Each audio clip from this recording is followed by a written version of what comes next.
This is a session on suspension letters. As you may know, we were investigated by the U.S. DOE's Office of Civil Rights recently. They wanted to know everything about our disciplinary practices, and we ended up giving them every single suspension letter from the last 3 years. While gathering and reviewing these suspension letters, we learned that our letters and our record keeping need a lot of work. This session will help us improve both. Let's start with a real letter. This letter was delivered to a parent and produced to OCR. Pause me for about 30 seconds to read it through, and then let's review. So what do you see? The first problem is obvious. The letter starts out addressed to Justin, but then the name changes to Anthony. One of these clearly must be wrong. Secondly, we know that we're talking about the endangerment of staff members. So why would we include language about the safety of the child and other scholars? The more you personalize the letter, the easier it is to convince the parent that we know what happened and came to this decision carefully. Finally, what on earth does attempted danger even mean? Presumably endangerment, but even so, it would be helpful to have more information. Now, this is just a summary of the things we would change in just this one letter if we could. And this is not just to call out this one letter, but to show you an example of common errors across the board. Why are suspension letters important? Number one, you can almost be certain that parents will read these letters and that they'll be upset and on the defensive when they receive them. We want to help you use these letters to help get parents on your side rather than making your job harder. Secondly, people outside success might see these as well. We've already discussed OCR, but you guys probably already know there are media outlets and other parties just waiting for success to screw up. I know that you do not want a badly written letter out there with your name on it. So today we have 4 objectives. Hopefully, we just took care of number 1, making you understand the importance of suspension letters. Next, we'll talk about what makes a good suspension letter, and we'll practice writing some good ones. And finally, we'll get to the easy but just as important stuff, making sure that our records are complete and accurate. Now the template. This template is on the hub and is constantly updated, so please make sure you are using the latest electronic version. We noticed in our review that lots of letters took a shortcut and were based on prior letters. I know this sounds like a good idea, but it actually creates so many opportunities to make a mistake. Remember the example we saw earlier with the name changing halfway through. We've also seen letters using the wrong gender or the wrong year. All of these can be avoided by just starting from the template each and every time. Now, I know the template looks tedious, but all these options are actually here to make your life easier.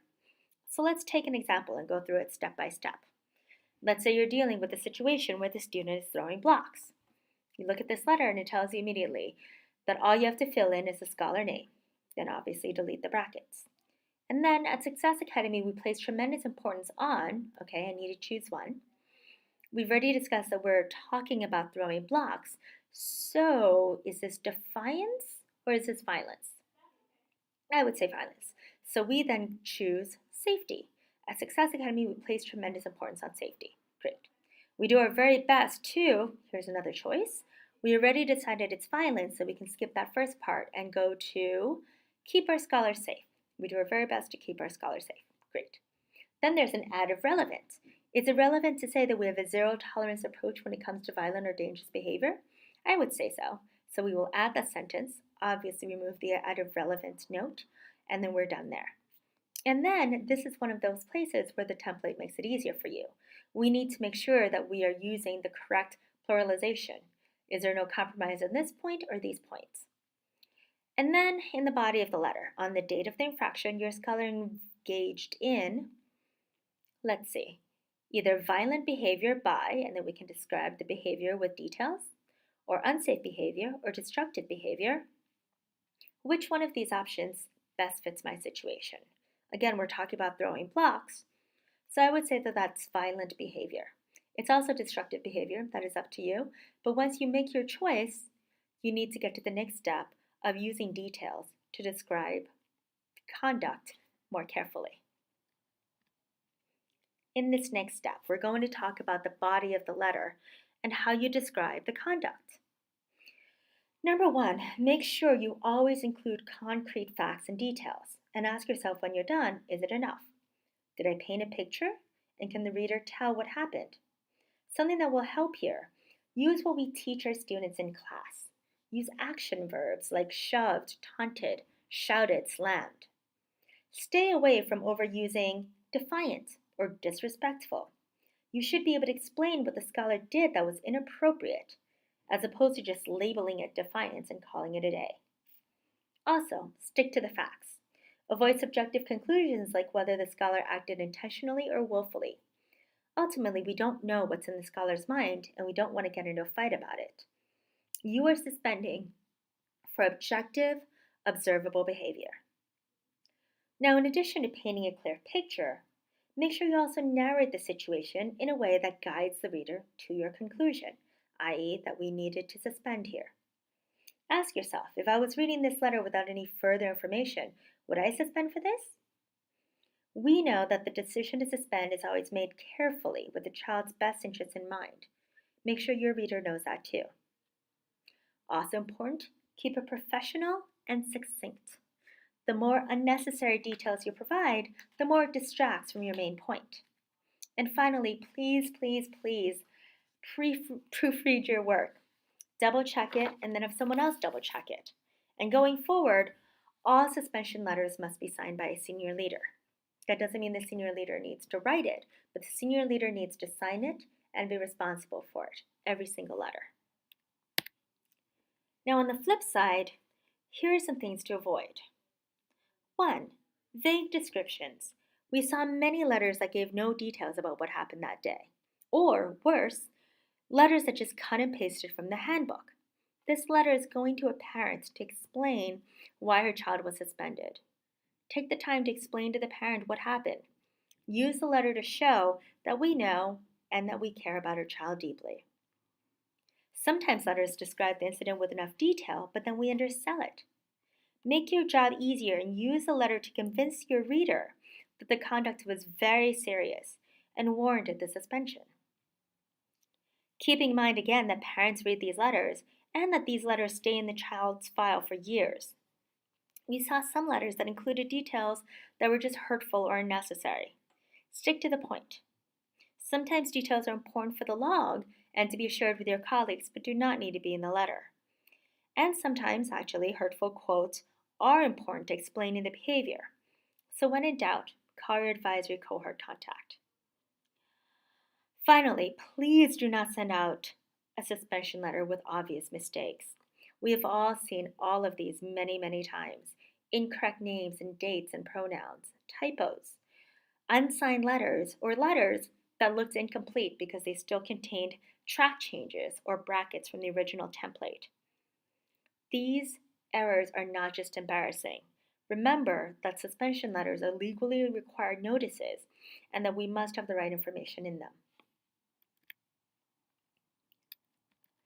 So let's look at some concrete examples that we saw over and over again, and also suggestions for rewriting them. Here's one example.